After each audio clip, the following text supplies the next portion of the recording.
Yo, what's going on, Bottom Line viewers? It's Mitch here of the Bottom Line View here for a recap of the New Orleans Saints versus Washington Redskins here on Monday Night Football. And of course, the big storyline coming into this game was Drew Brees. Drew Brees ends up getting his big record-setting night. We ended up before the game thinking, okay, Drew Brees was going to set the record for most passing yards in a career at some point in this game. At some point against the Redskins, this was going to happen at home on prime time on Monday Night Football. We thought that was going to happen.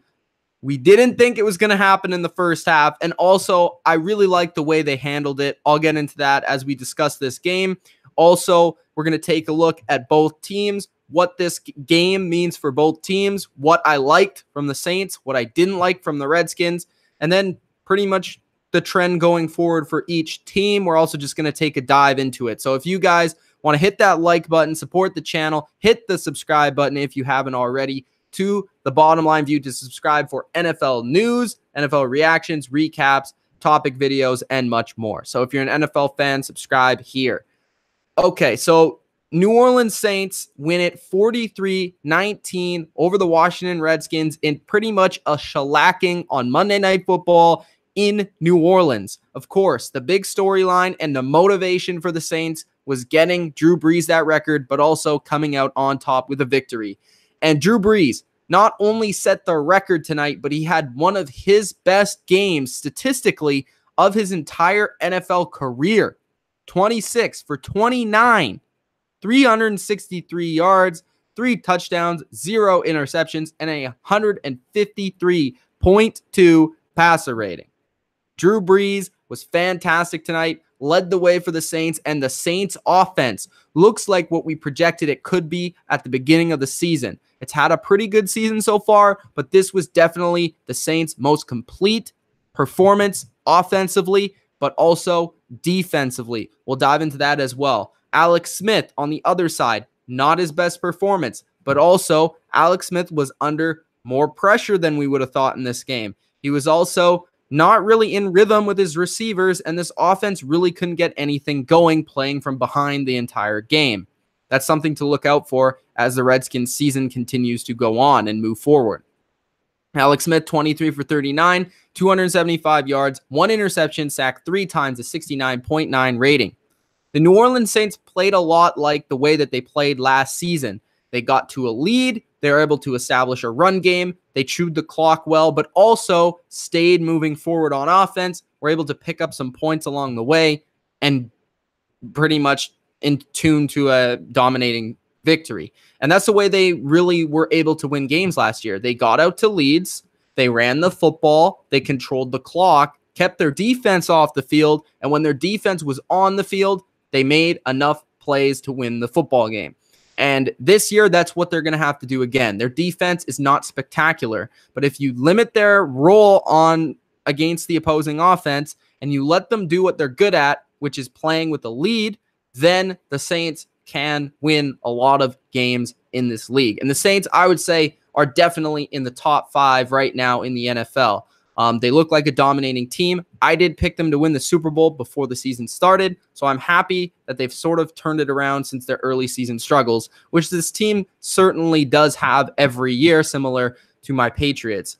Now, looking at that running game, it wasn't the most impressive from a statistic standpoint, but it was very consistent, and it really kept the Redskins defense on their toes. It opened up the play action. It opened up the screen game. And Mark Ingram had a big role in his first game back. 16 carries, 53 yards, 2 touchdowns. Alvin Kamara, 6 carries, 24 yards. I'm going to get into Alvin Kamara real quick. Also, Taysom Hill, mostly at the end of the game, 5 carries, 23 yards, and 1 touchdown. Chris Thompson for the Redskins led the way, 8 carries, 17 yards. No run game for this Redskins team. Adrian Peterson, 4 carries, 6 yards. That's it. No revenge game for Adrian Peterson versus the Saints this time. Ingram, I thought played pretty well. I have an issue, though, that Alvin Kamara was arguably the best NFL player through the first 4 weeks, and he only got 6 carries in this game.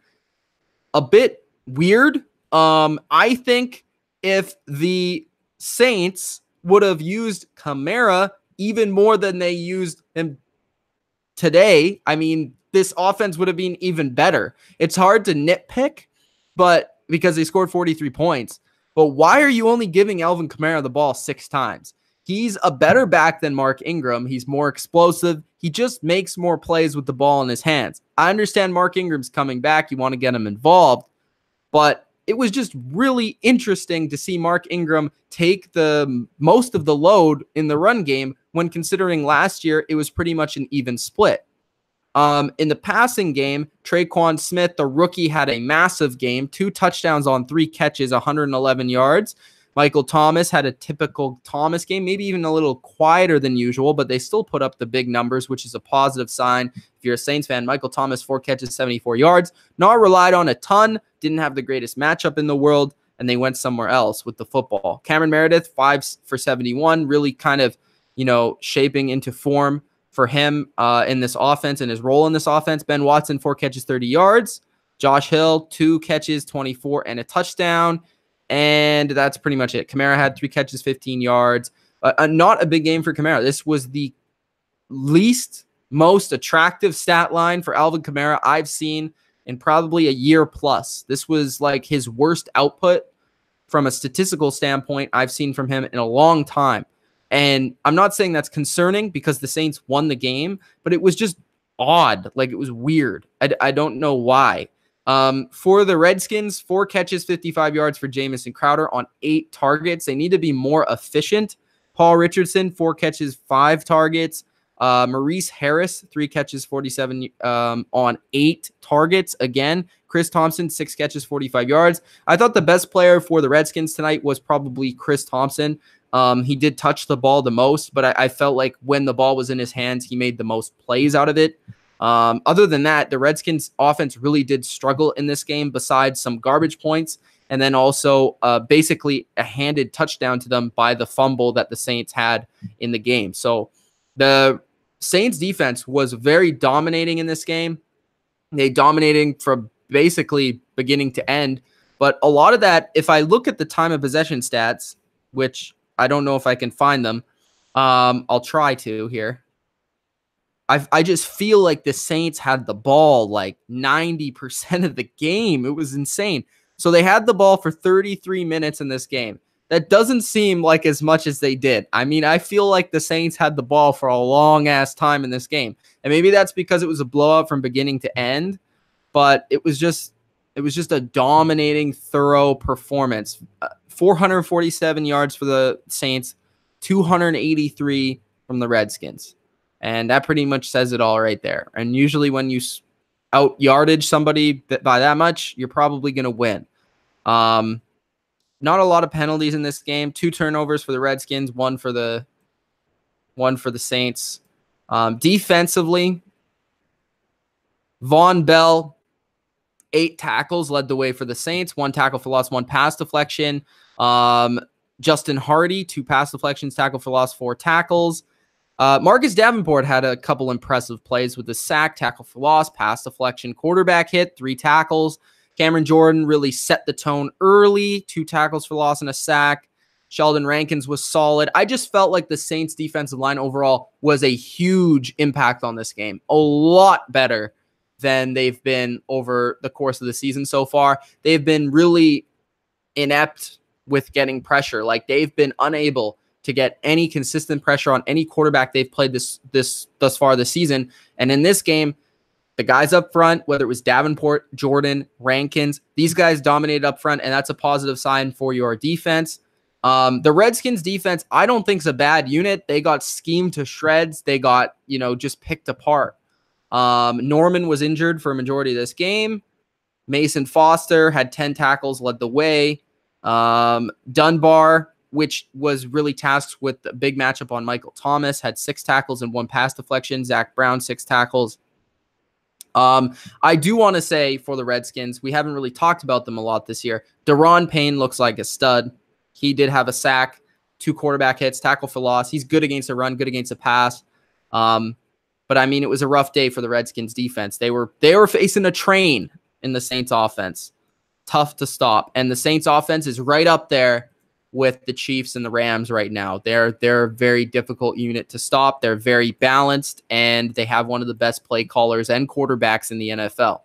So Saints absolutely dominate 43-19. I'm going to head to the comments. That's most of my thoughts. Before I get to the comments, I'm just going to state Drew Brees. Okay, so Drew Brees breaks the record. Drew Brees breaks the record before halftime. I really like the way that they just presented it. They had the whole Hall of Fame thing. He gave the football. He went over to his kids. He basically said thank you to New Orleans. And with Drew Brees, I feel like this moment was a lot more special.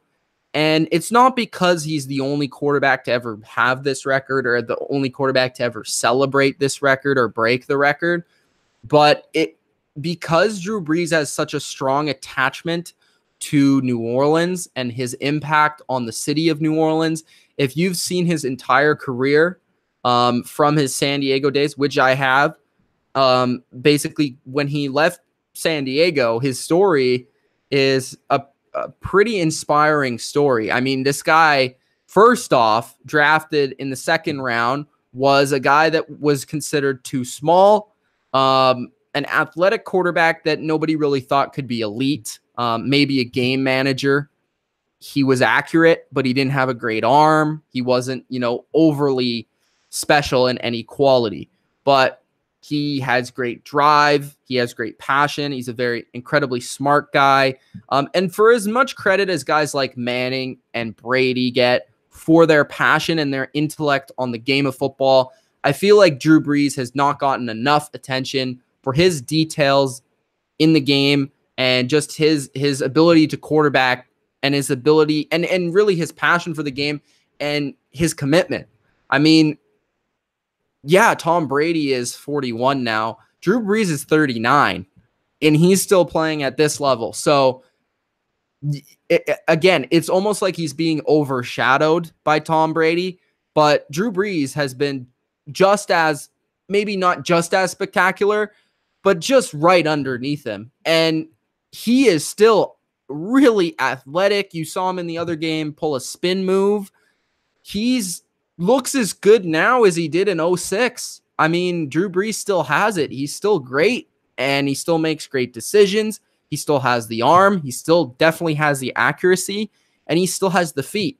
And Drew Brees, I think, in terms of all-time quarterbacks, now I wouldn't rank him in the top 5.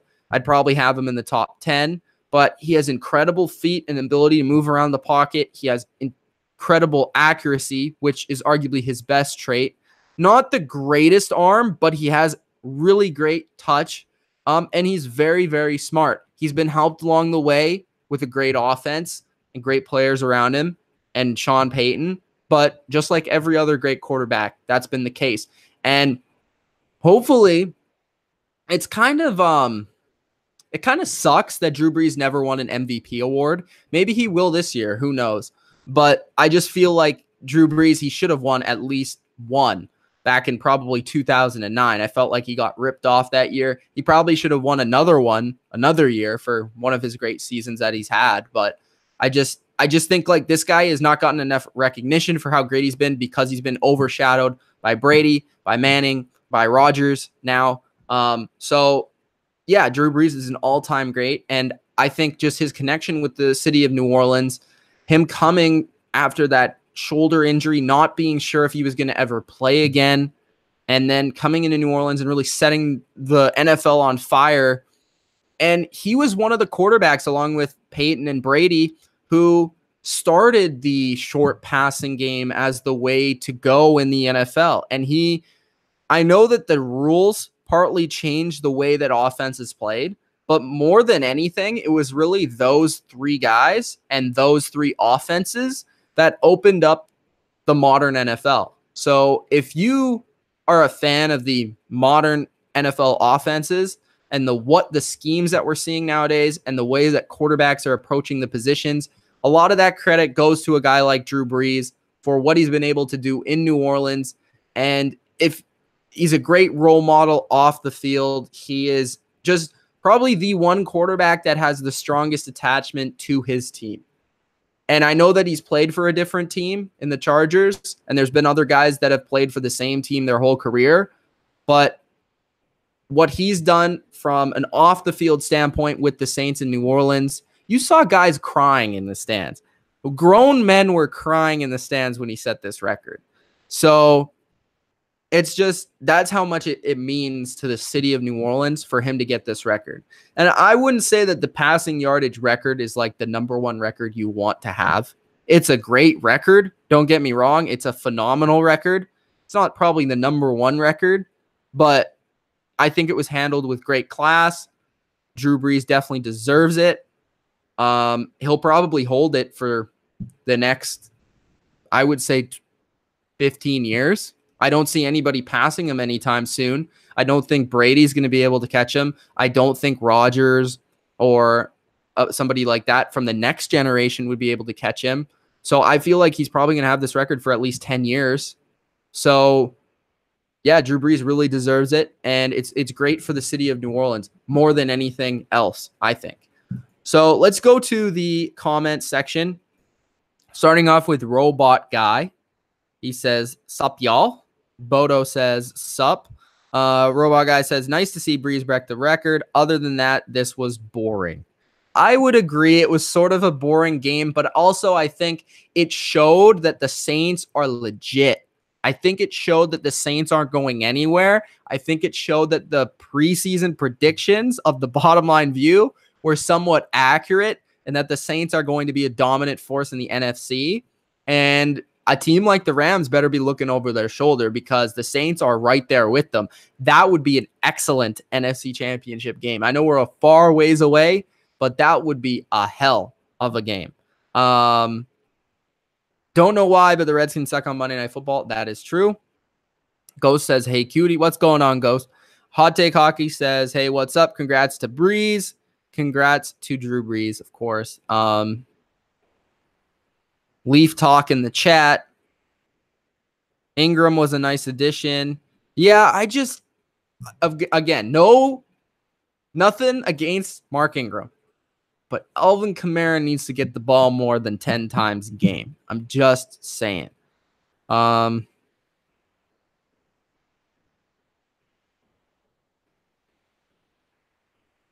Thomas says Kamara was barely involved, only 3 catches.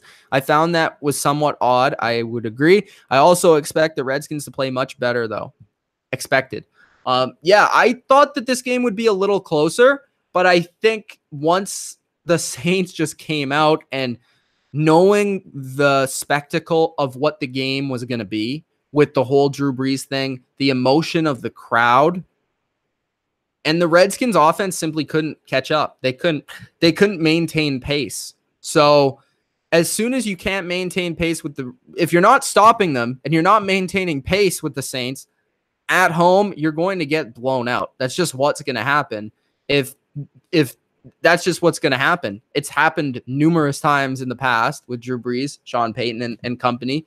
And that's just the type of team they are. And I just think they showed the NFL that they are here, that they are legit. So they had their big performance early in the season. Jacob says, yeah, I can't wait for school now that everyone knows I like the Redskins. Oh, poor guy. But I mean, I think they'll do okay this year. I just think this was sort of the wrong place, wrong time, bad place to be, and bad team to face, to be honest with you. Hot Take Hockey says Saints defense has come together better compared to the first couple of weeks. I would agree, and I think I would credit that to their defensive line more than anything, and also their coaching. Dennis Allen, the defensive coordinator, needs to be credited because he was great last year. I think it takes them a little bit of time, as do most NFL teams nowadays, that they need to sort of figure out what their team is all about and from year to year figure it out and then put the game plan on the table. And I think we saw today that their defense, it won't be perfect by any means, but I think it will at least be decent. And I think it will be decent enough. Thomas says, I played both Kamara and Thompson and needed them to score less than 20 points. Success, I guess. Bodo says the Is the NFC East the worst division in football, or is it just pathetically competitive? I think it's between that division and the NFC West. And again, I just brought up 2 NFC divisions, so let that sink in for you guys for a second. Still, 8 years in the modern NFL, Bodo, is a long time. I would consider that to be a long time. Hot Take Hoggy says, if I had to pick a favorite quarterback after Russ, it's Brees. He's always seemed like the most down-to-earth and authentic, crazy skilled, and is clearly number 3 behind Brady and Rodgers. I would agree. I think he does show the most in terms of not his personality, because that's not true, but like his caring nature and his kind soul. I know it sounds cheesy, but he's very authentic in the way that he actually really cares about people outside of football. And to be honest, I know that you're a Seahawks fan and you love Russell Wilson. To me, Russ more so is cheesy and corny in the way that he provokes that. But I just really feel like that's Russell Wilson. Like, that's actually what he is and who he is. While Drew Brees is more authentic in the way that he goes about it. While Brady, I think, is more reserved because of the team he plays for and just because of his personality. And I think Aaron Rodgers is sort of not like that. I just think he's different in that regard. And Peyton Manning was never really like that either. I mean, he was sort of a comedian. And as he showed tonight, he had a great video. I thought that was pretty good. If you haven't seen that, check it out on Twitter. It's pretty good. Bodo says, Brees has been helped the most by playing 50%, if not more, of the games in a dome. I would agree. He's also thrown, I think, the most passes ever. I think he's thrown the most attempts ever, which does help. But still a great record. He needs another ring for what? What would you need another ring for? I mean, he's still an all-time great. What are you wanting him to get another ring for? Like, is he going into the top 3? Is he being considered one of the greatest of all time? Like, Donald, what do you mean by he needs another ring? Because he's already in the top 10. I feel like, for everybody. So I don't know what he would need another ring for. Where would that put him? Like, that's my question. Turtle, I agree. Taysom Hill. That is something that's been so fun to watch. And I heard a story about Taysom Hill that he is like literally like one of the strongest people. I think he might be one of the strongest people on the team. Apparently this guy can like just lift. Like, he's just nutty in the weight room. Like, he's super strong. For a quarterback, he's fast. He runs a 4.4. This guy could be legit. If they actually can coach him up a little bit in terms of passing, this guy could be a legitimate quarterback. And even if he's not, he's at least for his career going to be a gadget guy, going to be a kick returner, a special teamer, a guy that can come in and run the ball and read option. And how tricky is it for a defense to defend him and Alvin Kamara out of the backfield on a read option? And then he can pass it occasionally. He can play as a receiver. I mean, he's dangerous. It's just another like wrench to throw in there in this incredible offense. Not only do you have to deal with Michael Thomas and Alvin Kamara and Mark Ingram and Cameron Meredith, and now you got to deal with Taysom Hill. You serious? ESPN. It just depends what format you're in. NFC East is most unpredictable, says Party. Donald says, all we heard about this top 5 defense of the Skins was a statement game. I felt like the top 5 defense thing was sort of a fraud based on who they've played so far. I'm not saying they're a bad defense, but I just felt that way based off who they played. Because if you look at their schedule, they haven't really played any great offenses. Connor said, would you rank Brees among QBs of all time? Personally, I would say that Brees is somewhere somewhere between 7 and 10. In my opinion, I think, some people might have him higher. Some people might have him lower. I feel like he's probably somewhere between 7 and 10. I feel like that's sort of the range there.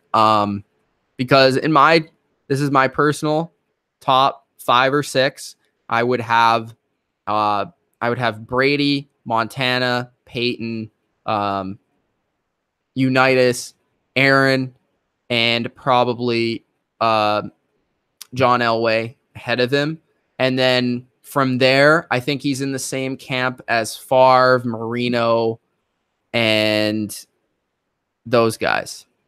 If you want to throw like an old name like Otto Graham in there, or a Roger Staubach, I think he's in that category of players. I think he would probably be head-to-head with Marino or Favre for the 7 spot. So I would say he's probably 7th right now. He's 7th or 8th, depending on how you look at it. That's probably where I would put him.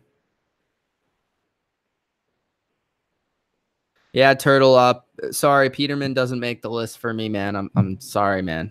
He's too good. He can't be allowed to make the list.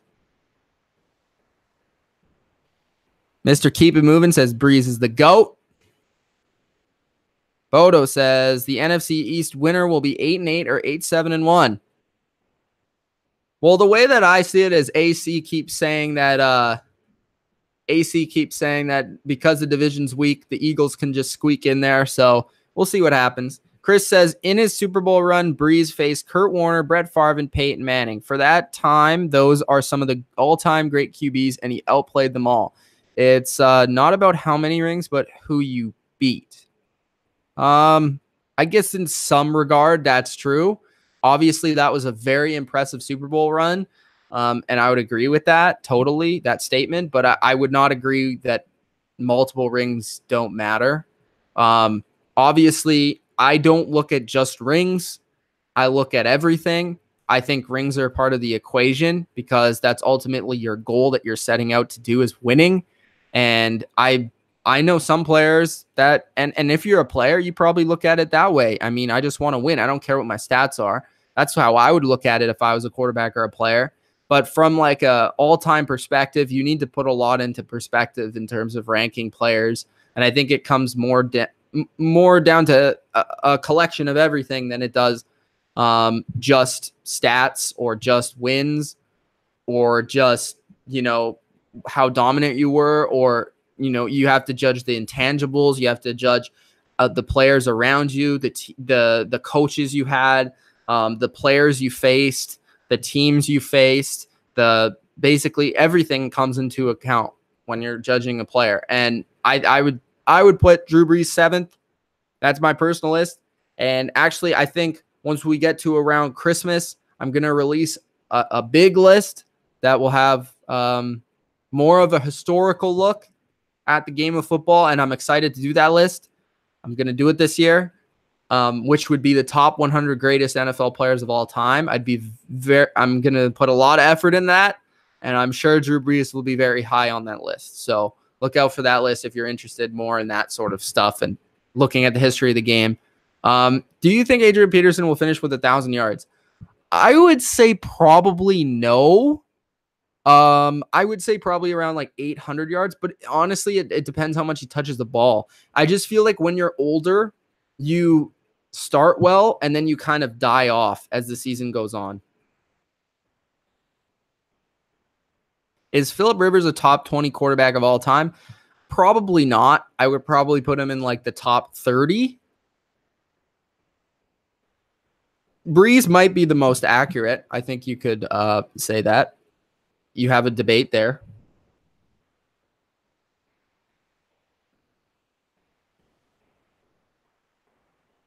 All right, guys. Any final questions? If you have any final questions, I'll answer them. If not, I'm going to leave. But the New Orleans Saints take it 43-19 over the Washington Redskins on Monday Night Football. They prove that they're one of the best teams in football. And this week, I'll be ranking the best teams in football. my power rankings will come out. I have the time, not as much school this week. I'm off school this week. So I'm going to have time to sit down and look at all the teams and then give you my power rankings. So if you enjoyed this recap and you're new, hit the like button and subscribe to the channel. Also, if you're already a subscriber, but you don't get the alerts to the channel, make sure you hit the notification bell so that you know when we're going live and you know when we post a new video. That's very important. And also follow us on Twitter. In the description, you can see our Twitters. At Mitch Milani, that's myself, at TheBottomLineView. You can get tweets of when we're going live, our new content. Also, Wrestling God 27, that's Dilly Vanilli. You can check him out there. And we just tweet about the games. We tweet about football. I mainly tweet about football. I'll tweet about other stuff as well, but mostly football, mostly the channel-related stuff. So if you want to follow us on a more personal level, you can go there as well. Craig said, what do you think about Davenport? I said a little bit earlier, I thought he showed some flashes in this game. And he definitely, just his athleticism overall, I feel like improves this defense. And it's nice to have a guy that has a little bit of speed and a little bit of power to his game, because when you look at the Saints defensive line, Cameron Jordan is really their most athletic guy, and besides Marcus Davenport. Besides that, there are a bunch of big guys, big lumbering guys. They're not really pass rushers. And I think he really does improve that D-line from an athleticism standpoint, which allows Allen to do a little bit more, their D coordinator, in terms of blitzes, stunts, and just getting more pressure on the quarterback. So let's answer a couple more questions here. Do you feel bad for the Redskins fans on their organization? No, not really. And Alexander, last question. Is Big Ben still capable of leading a team to the Super Bowl? I would say yes. All right, guys. Hope you enjoyed this recap from Mitch of the Bottom Line View. Have a nice night and peace out.